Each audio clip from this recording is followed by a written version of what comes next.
Good afternoon, my name is Spencer, and I'm going to be talking about the battle between EVs and gas-powered cars. So the three main benefits to EVs that I'm going to be discussing today are that they're a lot cheaper than gas cars, a lot more economical, and a lot faster in most cases. So first, we're going to talk about how EVs can save you money. So I don't know if a lot of you guys know, but many EVs qualify for a $7,500 tax credit, and that's not going to be like an upfront deduction when you go to buy an EV, but instead it's going to be like at the end of the year when you go to do your taxes, it's going to be up to a $7,500 deduction that you can write off. And it's not necessarily going to be every car that's every EV that's going to be $7,500, but like I said, that keyword may and up to, so may qualify for up to that $7,500.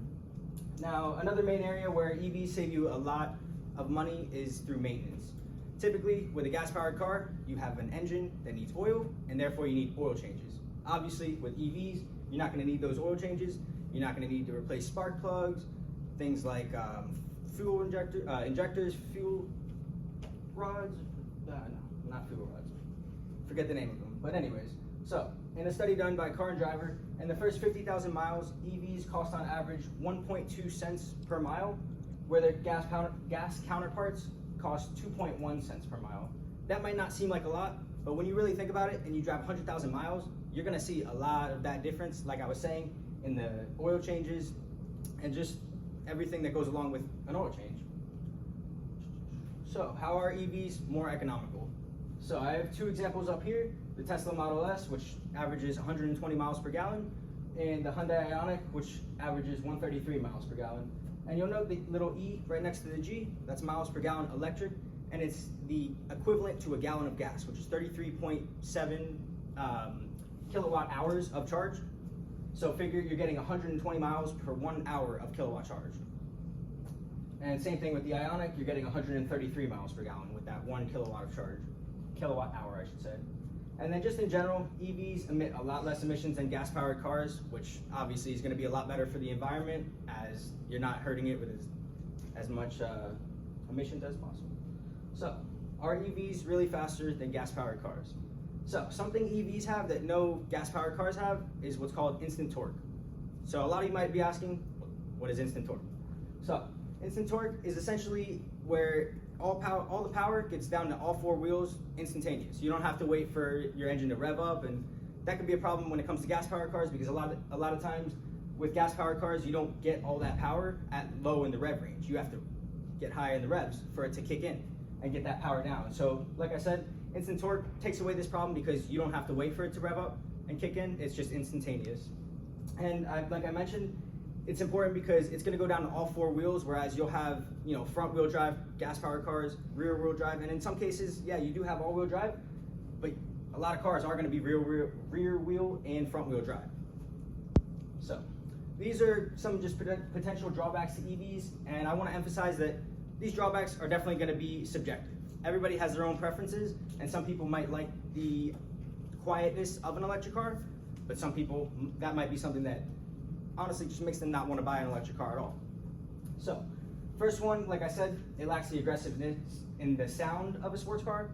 Like I said, you don't have any sound with an electric car. You might have like a whir, if that's the word, but just a squeaking or like a weird noise in reverse, a whine, that's the word. And that's a lot different from a sports car. Right here I have a picture of that's going to be a Lamborghini Aventador SV next to a Tesla Roadster. So the Aventador SV on the right has about like 750 horsepower, and it's naturally aspirated V12, whereas right here is an electric. It's got 4 electric motors, 1 on each wheel. That Tesla might not look as sporty as that Aventador, but it's got a 0 to 60 second time in 1.9 seconds, which is about a second faster than that Aventador. So that just kind of goes to show you that they lack like that style and that aggressive. Obviously you can't hear the sound, but trust me, the sound of that Aventador is much louder than that Tesla. So we touched on how they look a lot less sporty, they sound a lot less sporty. Kind of following that theme is that electric cars are going to be a lot less engaging because when you go to shift an electric car, especially Teslas, they have just one gear. So you're not going to feel the shift, or you're not even going to hear, you're not going to hear it or feel it.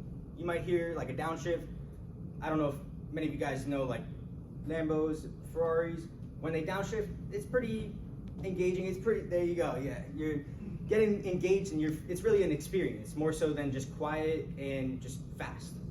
So those are just some of the reasons why I personally prefer gas-powered cars over electric cars. Even though they might be a lot faster, I do prefer gas-powered cars. So these are just some modern supercar and hypercar trends that have been pretty much going on for the last 10 years. Up here I have a Porsche 918, a Ferrari SF90, Ferrari LaFerrari, and a McLaren P1. All of these cars have their traditional internal combustion engine paired with some electric engines. And this is becoming very popular in, like I said, hypercars and supercars, because you still get that aggressive feel while also getting that instant torque from those motors. So it definitely helps out in speed, and it's becoming a lot more common. And honestly, if it wasn't for some of these cars, who knows if we'd even have seen any electric motors in any supercars or hypercars, because these cars in particular are some of the main, I should say right here is the Holy Trinity in that case, where they first started using those electric motors, and they honestly paved the way for a lot of more modern cars, like the SF90, that's like 2020 when that came out.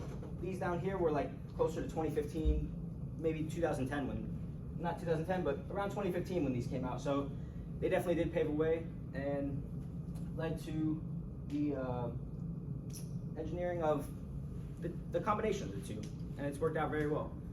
So these are all my references. I hope you guys learned a lot today about EVs and gas-powered cars, and maybe in some cases why they're better, some cases why they're not. But I hope you guys learned a lot, and thank you.